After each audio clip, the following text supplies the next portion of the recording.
Hello ನಮಸ್ಕಾರ. ಇವತ್ತು ಮನೆಯಲ್ಲೇ ಪಿಜ್ಜಾ ಮಾಡೋಣ. ಇದನ್ನು ಮಾಡಲಿಕ್ಕೆ ನಾನೊಂದು ಚಿಕ್ಕ ಪಟ್ಟನಲ್ಲಿ ಸ್ವಲ್ಪ ನೀರು ತೊಗೊಂಡು ಅದಕ್ಕೆ 1 ಸ್ಪೂನು ಸಕ್ಕರೆ, 1 ಸ್ಪೂನ್ ಮೈದಾ ಹಿಟ್ಟು, 1 ಸ್ಪೂನು ಇನ್ಸ್ಟೆಂಟ್ ಡ್ರೈ ಈಸ್ಟ್ನ ತೊಗೊಂಡು ಚೆನ್ನಾಗಿ ಕಲಸಿ 1 ಮುಕ್ಕಾಲು ಗಂಟೆ ಎತ್ತಿಟ್ಟಿದ್ದೀನಿ. ನೋಡಿ, ಮುಕ್ಕಾಲು ಗಂಟೆ ಆಗಿದೆ. ನೊರೆ ನೊರೆ ಥರ ಹೇಗೆ ಈಸ್ಟ್ ಆ್ಯಕ್ಟಿವೇಟ್ ಆಗಿದೆ.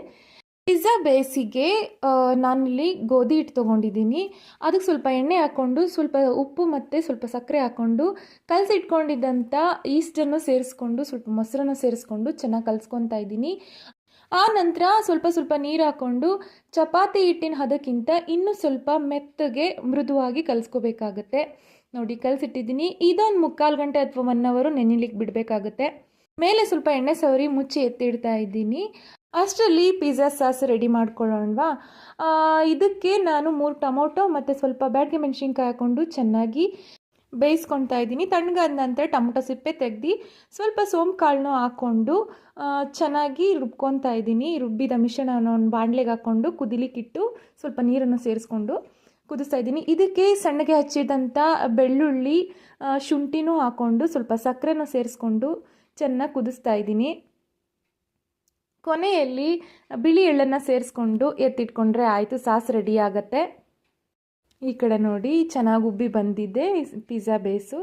ಇದನ್ನು ಇನ್ನೊಂದು ಸಲ ಕಲಸಿ ಸ್ವಲ್ಪ ತಗೊಂಡು ಒಂದು ಪ್ಲೇಟಿಗೆ ಸ್ವಲ್ಪ ಎಣ್ಣೆ ಹರಡಿ ಪಿಜ್ಜಾನ ರೆಡಿ ಮಾಡ್ಕೊಳ್ಳೋದು. ನಮಗಿಷ್ಟ ಬಂದ ತರಕಾರಿಗಳನ್ನೆಲ್ಲ ಹಾಕ್ಕೊಂಡು ಅಲಂಕಾರ ಮಾಡ್ಕೊಳ್ಳೋದು. ನಾನು ಪಿಜ್ಜಾ ಥರನೇ ತಟ್ಕೊತಾ ಇದ್ದೀನಿ.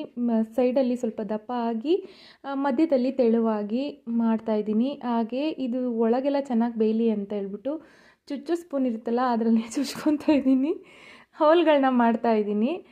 ಆನಂತರ ಸಾಸ್ ಮಾಡಿಟ್ಕೊಂಡಿದ್ವಲ್ಲ ಅದನ್ನು ಹರಡ್ಕೊಂಡು ಒಂದು ಚೀಸ್ ತೊಗೊಂಡು ಅದನ್ನು ತುರಿದ್ಬಿಟ್ಟು ಅದ್ರ ಮೇಲೆಲ್ಲ ಹರಡಿದ್ದೀನಿ.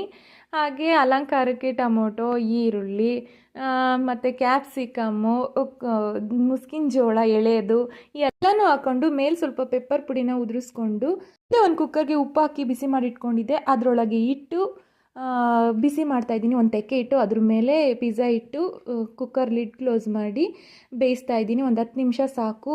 ಇನ್ನೊಂದು ಕಡೆ ದಪ್ಪ ತಳ ಇರೋವಂಥ ಪಡ್ಡು ಪ್ಯಾನನ್ನು ಬಿಸಿ ಮಾಡಿಟ್ಕೊಂಡಿದ್ದೆ, ಅದಕ್ಕೂ ಇಟ್ಟು ಬೇಯಿಸಿದ್ದೀನಿ. ನೋಡಿ, ಈಗ ತಳಕ್ಕೆ ಒಂದು ಚಾಕು ಹಾಕಿ ಎತ್ತುತ್ತಾ ಇದ್ದೀನಿ. ಎಷ್ಟು ನೀಟಾಗಿ ಬಿಟ್ಕೊಂತು ನೋಡಿ. ಪಿಜ್ಜಾ ರೆಡಿ ಆಯಿತು.